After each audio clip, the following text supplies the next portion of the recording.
শুভ সন্ধ্যা বন্ধুরা। আজ হলো 29 এপ্রিল, 15 বৈশাখ, মঙ্গলবার। আজকের সন্ধ্যার বিশেষ বিশেষ খবরগুলি হলো: অবশেষে আগামীকাল বুধবার এইচএস অর্থাৎ উচ্চ মাধ্যমিকের চূড়ান্ত বর্ষের পরীক্ষার ফলাফল ঘোষণা করা হবে। সকাল 9টায় প্রকাশ করা হবে ফলাফল। আজ জানিয়েছেন শিক্ষামন্ত্রী ডক্টর রনজ পেগু। 12টি ওয়েবসাইটের মাধ্যমে ফলাফল দেখতে পারবেন ছাত্রছাত্রীরা। সামাজিক মাধ্যমে পাকিস্তান জিন্দাবাদ লিখে লালগড়ের অতিথি হলেন শ্রীভূমি তথা করিমগঞ্জের আরও এক যুবক। পঞ্চায়েত নির্বাচনে অভূতপূর্ব ফলাফল হবে বিজেপির। 4 থেকে 5টি জেলা বাদ দিয়ে সকল জেলা পরিষদ দখল করবে বিজেপি মিত্রজোট। 80% পর্যন্ত আঞ্চলিক পরিষদ আসবে বিজেপির দখলে, বললেন মুখ্যমন্ত্রী ডক্টর হিমন্ত বিশ্ব শর্মা। শিলচরে 2টি পথ দুর্ঘটনায় আবগারি কর্মীসহ মৃত্যু 2 জনের। সেয়ানে সেয়ানে লড়াই, পশ্চিম কাটিগড়ায় মুখোমুখি কংগ্রেস বিজেপি। কালবৈশাখী ঝড় ও শিলাবৃষ্টির তাণ্ডব হাইলাকান্দি লালায়, উড়ে গেছে অনেকের চাল, ভেঙে পড়েছে বিদ্যুতের খুঁটি। কাটিগড়ায় বিজেপি টিকিট বঞ্চিত হতে পারেন বিধায়ক কমলাক্ষ দে পুরকায়স্থ, মন্ত্রী কৃষ্ণেন্দু পালের মন্তব্যে ইঙ্গিত। হাইলাকান্দি গৌহাটি ট্রেন চালুর জন্য মুখ্যমন্ত্রীর হস্তক্ষেপ চাইল ড্রিমস। ধর্মনগরে বাজাজ শোরুমে নিশি কুটুম্বের হানা, লুট নগদ টাকা এবং সামগ্রী। দক্ষিণ করিমগঞ্জের শেরপুরে ভোটার তালিকায় কেলেঙ্কারি, প্রার্থীর পরিবারের সদস্যদের 2টি করে বুট। বিস্তারিত থাকবে প্রতিবেদনে। শ্রীভূমির মেদল শরীফনগরে তালিকা থেকে বাদ 300 ভোটারের নাম, খুব জনমনে। কাজী দারুল বা শরিয়া আদালতকে মান্যতা দেয় না সংবিধান, বলল সুপ্রিম কোর্ট। তাহলে বিস্তারিত খবরে যাওয়ার আগে অবশ্যই ভিডিওটিতে একটি লাইক করে চ্যানেলটি সাবস্ক্রাইব করে পাশের বেল আইকনটি বাজিয়ে রাখবেন এবং ফেসবুক পেজটি ফলো করে ভিডিওটি অবশ্যই শেয়ার করবেন, যাতে সঠিক তথ্যগুলো সবার কাছে পৌঁছাতে পারে। এবার শুনুন আজকের খবরগুলির বিস্তারিত। প্রথম খবর, অবশেষে আগামীকাল বুধবার এইচএস অর্থাৎ উচ্চ মাধ্যমিকের চূড়ান্ত বর্ষের পরীক্ষার ফলাফল প্রকাশ হবে। সকাল 9টায় ঘোষণা করা হবে ফলাফল। আজ ঘোষণা করেছেন শিক্ষামন্ত্রী ডক্টর রনজ পেগু। আগামীকাল কলা, বিজ্ঞান, বাণিজ্য এবং পেশাগত শাখার ফলাফল ঘোষণা করা হবে। সকাল 9টায় অসম রাজ্য বিদ্যালয় শিক্ষা বোর্ড পরীক্ষার ফলাফল প্রকাশ করবে। এই বছর মোট 3,02,420 জন ছাত্রছাত্রী পরীক্ষায় অন্তর্ভুক্ত হয়েছিল। জানা গেছে 12টি ওয়েবসাইটের মাধ্যমে ছাত্রছাত্রীরা ফলাফল দেখতে পারবেন।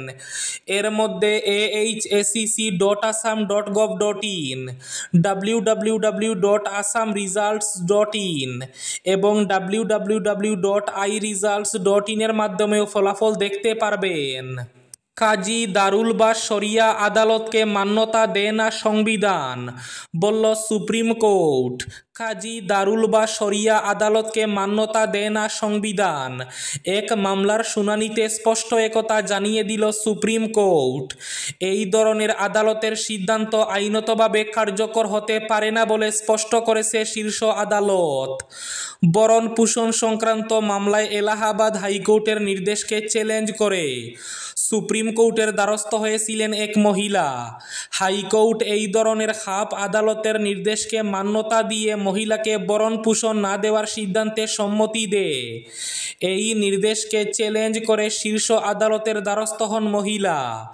বিচারপতি সুধাংশু দুলিয়া এবং বিচারপতি আহসানুদ্দিন আমানতুল্লাহর বেঞ্চ জানিয়েছে, এই ধরনের শরিয়া আদালত ফতোয়ার কোনো আইনি অনুমোদন নেই।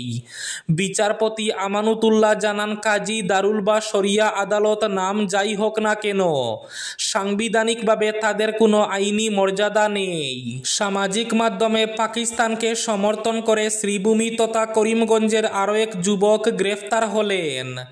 পাকিস্তান জিন্দাবাদ লিখে লালগড়ের অতিথি পাতারকান্দি থানাধীন টিলাবাড়ি গ্রামের আব্দুল মুকিত। সামাজিক মাধ্যমে পাকিস্তানকে সমর্থন করে আব্দুল মুকিত পাতারকান্দির টিলাবাড়ির বাসিন্দা বলে জানা গেছে।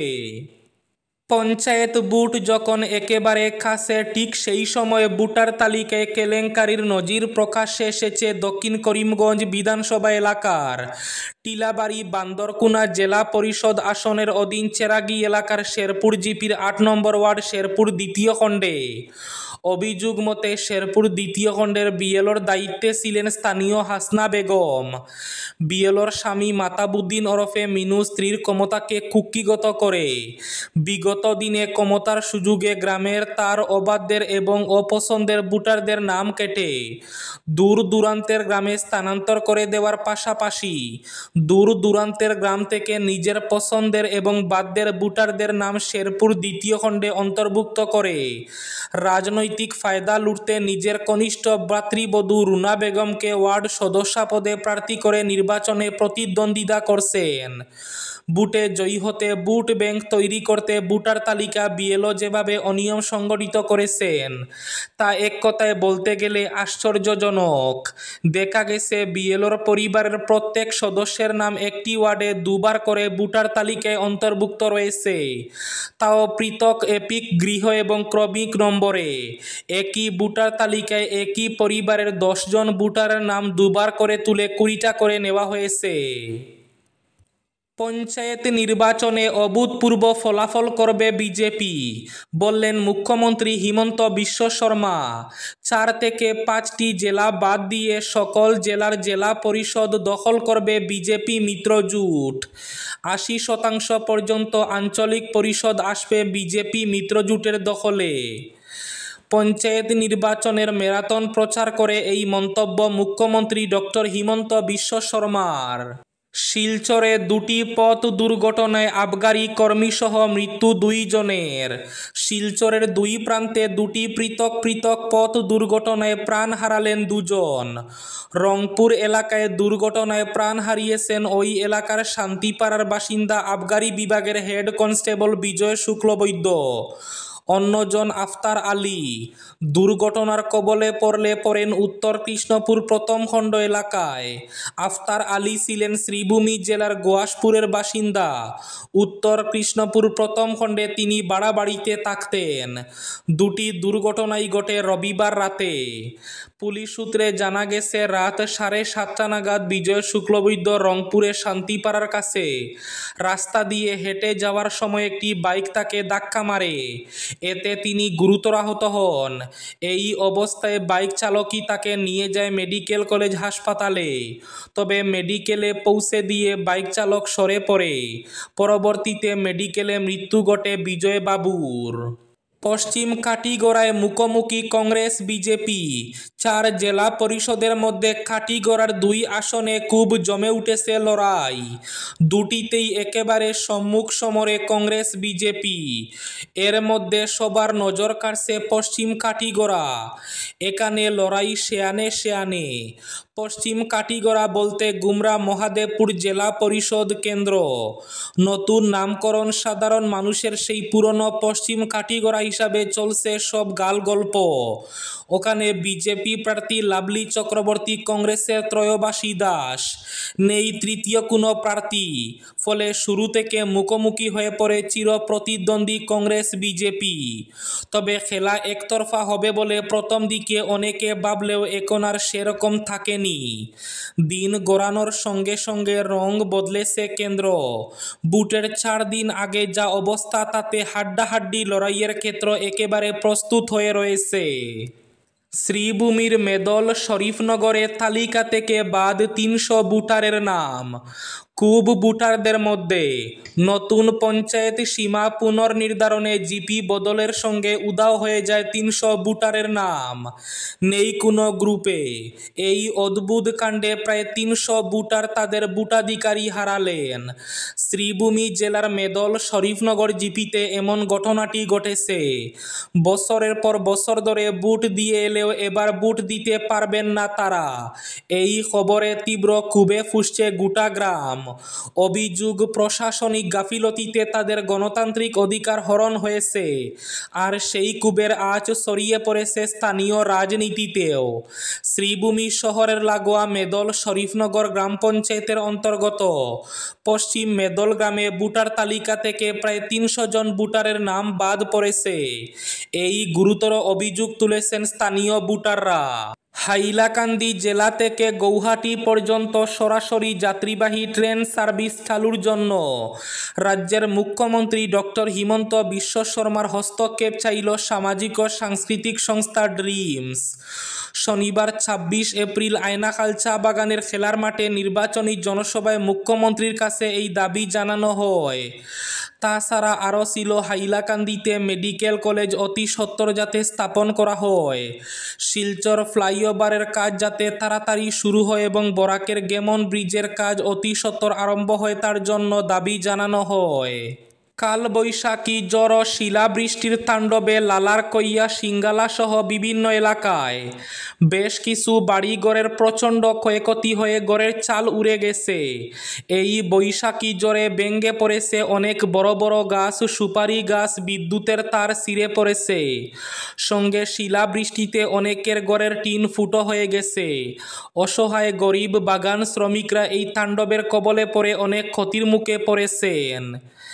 নেতা মন্ত্রী পঞ্চায়েত ভোট নিয়ে প্রচারে ব্যস্ত থাকলেও এই কালবৈশাখী ঝড়ে ক্ষতিগ্রস্তদের কেউ খোঁজ নিতে দেখা যায়নি। অনেকের ঘরের চালের উপরে গাছ পড়ে প্রভূত ক্ষতিসাধন করেছে। এবার শেষ খবরটি।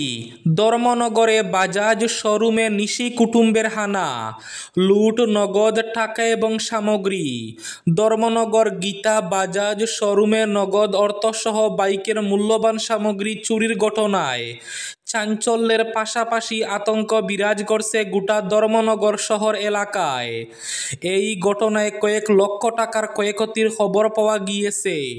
যদিও অভিযোগ পেয়ে ঘটনার তদন্তে নেমেছে স্থানীয় থানার পুলিশ। ঘটনার বিবরণে জানা যায়, ধর্মনগর মহকুমার অন্তর্গত রাজবাড়ি এলাকায় সরলা পেট্রোল পাম্পের বিপরীতে অবস্থিত গীতা বাজাজ শোরুমে, যেখানে মূলত পালসার বাইক বিক্রি করা হয়, শনিবার গভীর রাতে চোরের দল হানা দেয় সেখানে। সিসিটিভির ফুটেজ অনুযায়ী এদিন রাত আনুমানিক 2টা 40 নাগাদ চোরের দল শোরুমের দ্বিতল ভবনের দুটি স্থানে টিন কেটে নিচে নামার চেষ্টা করে। প্রথম চেষ্টায় সফল না হলেও তৃতীয় স্থানে ফল সিলিং কেটে শোরুমের ভেতরে প্রবেশ করতে সক্ষম হয়। দেখা যায়, ভেতরে প্রবেশ করে চোরেরা প্রথমে শোরুমের সমস্ত সিসিটিভি ক্যামেরা বন্ধ করে দেয়। শোরুমের সমস্ত লকার ভেঙে ফেলা হয়। দুটি লকার থেকে কিছু নগদ অর্থ হাতিয়ে নেয়। একটিতে 1700 টাকা এবং অন্যটিতে 1900 টাকার মতো। যদিও নগদ অর্থের পরিমাণ কম পেয়ে চোরেরা বাইকের বিভিন্ন দামি পার্টস এবং সামগ্রী নিয়ে পালিয়ে যায়। এই ছিল আজকের সন্ধ্যার বিশেষ খবরগুলি। ভিডিওটি অবশ্যই লাইক করে শেয়ার করে দেবেন।